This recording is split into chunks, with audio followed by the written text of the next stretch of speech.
You know, some stories, they just feel like they were meant to be, right? They come full circle in the most amazing, most incredible way. Well, today, we're diving into one of those stories. It's this remarkable journey of a nation that went from needing help to becoming a global powerhouse of generosity. It's a story about sacrifice, about transformation, and about how love, once you give it away, can come back in ways you never expected. So let's get into it. We have to start with this quote from Pastor Justin Sale because it really cuts to the absolute heart of this whole thing. This isn't just a story about money or aid, it's about completely redefining what poverty even is. It's not just an empty stomach, it's a spirit that's been told it's worthless. And that one idea, well, it changes everything that comes next. All right, so let's get some context here. The story kicks off way back in 1952, right in the middle of the devastating Korean War. An American pastor, Everett Swanson, sees the horror of the war orphans and is so moved that he starts this organization called Compassion. For the next 41 years, Compassion helps raise over 100,000 Korean kids. Then, by 1993, South Korea's economy is booming. It's a success story. So it graduates from needing aid. You think that's the end of the story, right? Nope, it was really just the beginning. Now, to understand what happens next, we have to zoom in. We're going to leave the big national picture for a minute and focus on one person's life, a life that was successful, comfortable, and was about to get turned completely upside down. So let me introduce you to Pastor Justin Sale. He came to the U.S. when he was just 13. He really lived that classic immigrant dream, working his tail off, cleaning, working at gas stations to get through top schools like UCLA, and eventually earning a PhD. By 2002, the guy had made it. He was a respected academic, a pastor, and he had offers for a professorship from 2 really prestigious seminaries. I mean, his future was set, comfortable, secure, the kind of life anyone would envy. But you know how life is. Just when everything seems to be falling perfectly into place, a single sentence from his wife just plants this little seed of doubt. Perhaps God has a different plan. What if this easy, comfortable path wasn't the right one? What if something bigger, something way more challenging, was in store for him? That one question would literally change the entire course of his life. And this really just lays out the choice he was facing. I mean, look at this. On one side, you've got the guaranteed future, prestige, financial stability, a secure life. And on the other, a call from Compassion International, a call to go back to Korea and do something that had never been done before, turn a country that used to get aid into a country that gives aid. It meant starting from nothing. No office, no staff, no money, no support. And guess what? He chose the uncertain calling. So in 2003, Pastor Seo packs up his stable life in America and lands in Korea. But the reality he walked into, man, it was so much tougher than he could have ever imagined. And it would lead him to a revelation that would redefine his entire mission. That first year was just brutal. A total bust, really. He was starting from scratch, going out every single day, asking people for help, and just getting hit with cold shoulders and rejection over and over. He was supposed to be inspiring a nation, and instead he got a grand total of 220 sponsors. That guaranteed life he gave up must have felt a million miles away. The real turning point, the big aha moment, it didn't happen in some fancy boardroom meeting. It happened in one of the bleakest, most desperate places on earth. During a visit to a massive garbage dump in the Philippines, he saw something that completely shattered his own understanding of his mission.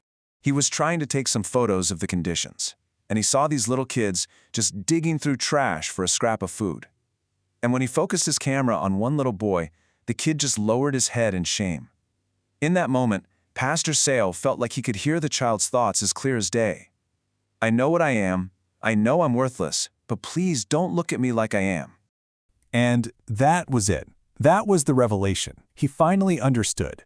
True poverty wasn't about not having food or money. It was a poison that gets inside a kid's soul and whispers that they are worthless, that their life has no value. It's the theft of their hope, their dignity. And this new definition, this became the bedrock of Compassion Korea. So you see, the solution couldn't just be about handouts. To fight a poison that attacks the very soul, you have to give back what was stolen. This led to a whole new strategy, holistic development. It means you treat each child not as a statistic, but as a whole person, someone with intellectual, physical, emotional, and spiritual needs that all have to be nurtured. Okay, so armed with this new philosophy, this deeper mission, things started to change. But it wasn't easy. It required a level of sacrifice and commitment that, honestly, would be tested in the most extreme ways imaginable. This whole idea is perfectly captured in the story of Endikachu, a sponsored student in Ethiopia. He got this rare form of TB that was basically a death sentence. The only hope was some experimental drug from Canada that cost over $3,000 a month. Think about that for a second. The medicine for this one kid costs more than 60 standard sponsorships. But they believed that one single life was worth it, so Compassion committed. They flew in that medicine every single month. And here's the payoff. This is the incredible part. Endikachu didn't just survive. He grew up, he finished his education, and today he leads a major organization that fights tuberculosis all across Africa, saving thousands of lives. That one insane investment in one boy created this ripple effect of healing for an entire continent. And this idea of sacrifice wasn't just organizational policy. Pastor Sabio lived it, personally. He donated bone marrow to a little girl with leukemia he had never even met. When her cancer came back, doctors asked him to donate again, a much riskier procedure. His family was terrified. They begged him not to. But as he prayed, he was faced with this one simple, piercing question. He went through it. He was willing to risk it all to protect a child's dignity, as if she were his own. And this profound, deep commitment to the value of every single child, it finally started to fire. The seed of love, planted in Korea all those decades ago and replanted through this incredible sacrifice, it began to grow into something truly miraculous. Just look at this growth. It's wild. From that really difficult start, just 220 sponsors, the movement absolutely exploded. Today, there are over 140,000 sponsors in South Korea supporting children all over the world. That cold indifference he first faced had totally transformed into this nationwide passion for giving. Which brings us to this absolutely mind-blowing fact. The nation that once depended on aid is now the #2 donor country for compassion in the entire world. The only country ahead of them is the United States. That is a truly staggering transformation. And a huge reason people got on board, a key to this success, was a rock-solid commitment to trust and transparency. Compassion Korea has this strict policy. Over 80% of all donations go directly to the kids' programs. People knew their generosity was actually making a difference. So the big takeaway here, the thing that makes this story so special, is just how unique it is. There is no other country in history that has ever made this journey, going from being a major recipient of international aid to becoming one of the world's most important givers. It's just a powerful, powerful message of hope. But for Pastor Sale, the whole story circles back to this one beautiful, kind of ironic truth. He says the true beneficiaries of this entire journey, they weren't just the children who got help. The greatest gift, he says, was received by the givers themselves, the people of Korea, who discovered this profound joy in sharing the love they had once been given. And that really leaves us with a final thought to chew on. This whole story, from a war-torn country to a global force for good, it all hinges on that simple act of giving.